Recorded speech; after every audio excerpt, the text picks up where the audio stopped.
Hey guys, welcome to another episode of Conversations with Beer Bloggers, where we meet and talk to beer bloggers from all around the world. I'm your host, Josh Short from Short on Beer. This is episode 8, where we meet Jake Scholan from Hipster Brewfus.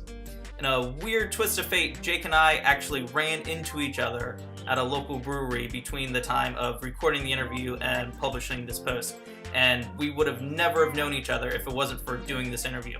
So if you're interested in that story, go over to my site, shortonbeer.wordpress.com, and find the blog post entitled TWIB, Unexpected Encounters Inline for the Men's Room.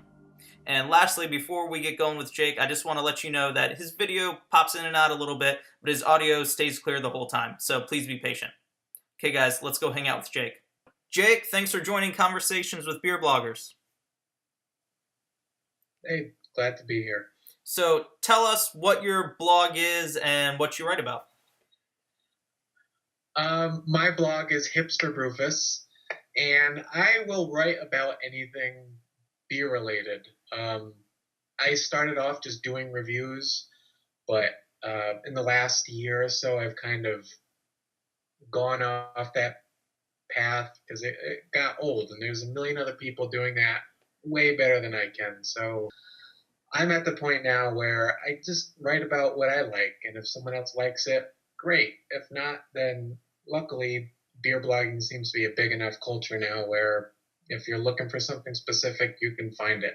So I can't say I write about anything specific, but I write about beer, and that's good enough for me. And you are based out of Baltimore, but you have strong roots in Connecticut, right? Right. I'm from Connecticut.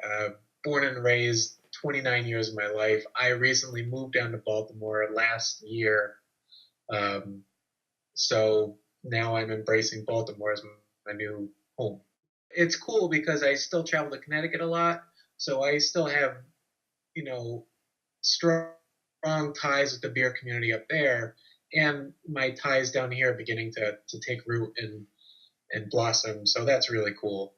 Now, do the beer scenes, are they different at all between the two? Yeah, actually they are. The beer scene in Connecticut we are a tight group. We call ourselves a Connecticut Brew. And there's a good number of us. At any given point, I'd say there's probably about 30 of us. We're not an organized group, but we all know each other through Twitter and the internet. There's a guy up there in Connecticut, the craft brew guy. He's a good friend of mine, and he really has spearheaded the Connecticut craft beer movement. So it's a really good group up there. Down here, I haven't found a craft beer community quite like that, but I'm also heavily involved in the homebrew scene, which is incredibly tight-knit. So same idea, just different spectrum of the craft beer movement. So you're a home brewer. I'm just getting into home brewing, just have a couple batches under my belt. So how much has home brewing played into your love of craft beer, or vice versa? Which came first? Craft beer came first. Home brewing came more out of a morbid curiosity. I like knowing how things work and how things go together. So I'm an engineer by trade, so just having that kind of knowledge really just helps me appreciate something a lot more. So when I started getting into craft beer, I was like, well, what the hell? I'll start trying to brew some beer. And I haven't brewed a lot. I've probably done maybe 10 batches altogether, with maybe 2 or 3 of them being what I would call good. So I got a question I solicited on Twitter, and it's from @Brewkeep, and they asked, is there any one beer that first blew your mind and made you say, whoa, this is what beer can be? Yes, I remember the exact beer. This was probably 2 months before I actually started the blog. There's a Connecticut brewery called Old Burnside, and they did a special one-off batch called Highland Wild Ale. and it was the first time I'd ever had a wild ale. I bought it because I really liked the bottle. It was a beautiful blue glass, swing cap, and painted. I thought it was cool. So I drank it, and it was just this tart, juicy, sour, wonderful, lovely beer. And I had no idea that beer could have those properties and be beer still. It was quite an experience. I'll never forget it. But I'll also never buy that bottle again because it was 12 ounces for $15.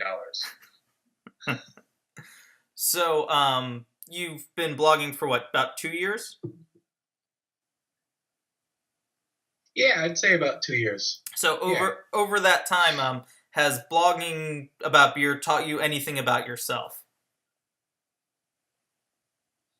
About myself? Yeah, beer blogging has kind of forced me out of my comfort zone. I'm an introvert at heart, but it's forced me to communicate with people, even over the internet. It still takes a bit of an effort, but going out to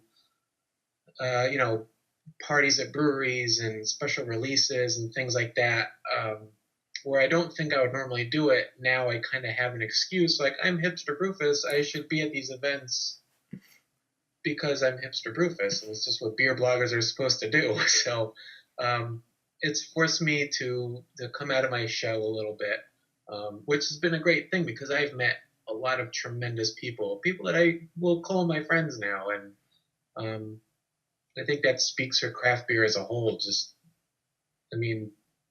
Beer brings people together, and I think it's pretty wonderful. That's so true. I mean, I would consider myself an introvert as well, and most of the people that I've interviewed here and I've communicated with through beer blogging and on Twitter, I think they all consider themselves introverts as well. And it's so funny that we all can just get together and get along.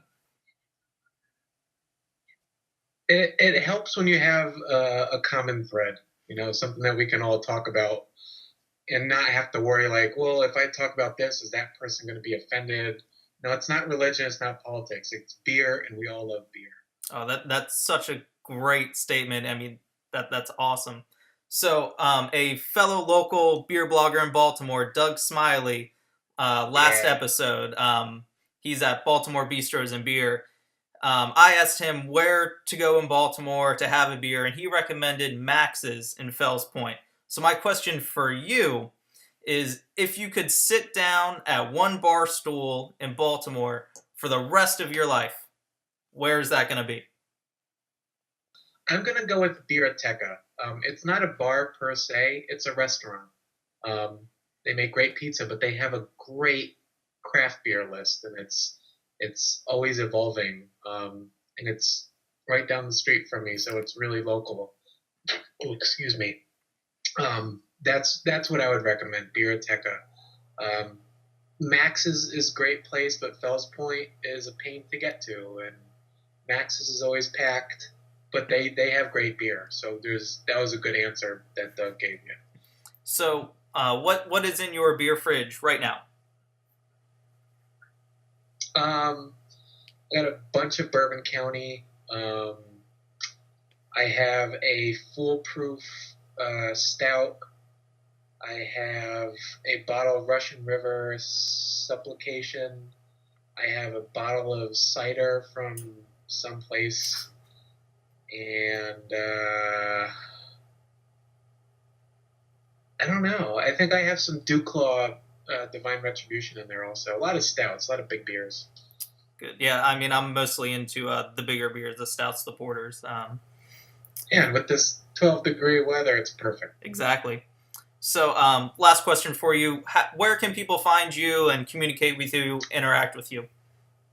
I am very, very active on Twitter. That's at Hipster Brewfus, because a lot of... How do I spell that? I'm on Facebook, Hipster Brewfus blog. My website, hipsterbrewfus.com. I'm on Untapped, Hipster Brewfus. Instagram. If there's a social media outlet I'm on it, same name, Hipster Brewfus across the board. Cool. Jake, thank you so much for joining Conversations with Beer Bloggers. It was a pleasure meeting you. Hey, thanks for having me, man. It was really nice finally putting a face to the name. Thank you so much for watching this episode of Conversations with Beer Bloggers. Today we met Jake Scholan from Hipster Brewfus. If you enjoyed today's interview, please give it a thumbs up or like it below. And if you have a question or a comment for either one of us, leave that below as well. As always, you can read more and see more by me at shortonbeer.wordpress.com.